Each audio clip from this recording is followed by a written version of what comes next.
Voilà un upgrade indispensable pour tous les possesseurs de Creality K1. Tu vas enfin pouvoir ouvrir ta porte entièrement, et en plus la magie, c'est qu'elle va pas se refermer sur toi toute seule. Alors les STL sont extrêmement bien pensés, et tu auras 0 retouche à faire. Pour ma part, je les ai imprimés en carbone. Première chose est de retirer les 4 vis sur ta porte, c'est vraiment un jeu d'enfant.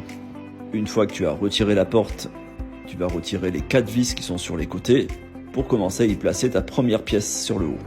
Ensuite, tu vas voir dans les pièces que tu imprimes, tu as soit des versions sur lesquelles tu vas pouvoir insérer des petits écrous, sinon tu vas voir tu as une version sur laquelle tu n'as pas besoin d'utiliser d'écrous. Tu pourras visser directement dans les rectangles. Bien sûr, tu auras besoin de quelques vis de type M3, dont 2 grandes si possible de 45. Écoute, moi j'en avais pas, j'ai fait avec du 40. Le but c'est que ce soit surtout traversant au niveau de ta charnière.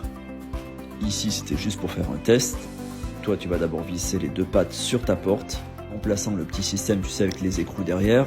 Ensuite, ces fameuses branches, tu les insères dans ta charnière et tu places ta grande vis qui est de 40-45.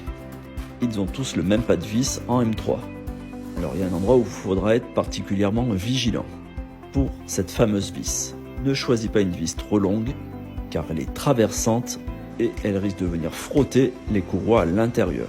Tu devrais pouvoir t'en sortir avec une longueur de 6 mm. Sinon, tu bricoles tout ça avec un écrou devant. Un autre petit fichier qui a été imprimé que je ne vais pas installer, c'est si tu dois ouvrir ta porte entièrement et permettra de bloquer ta porte.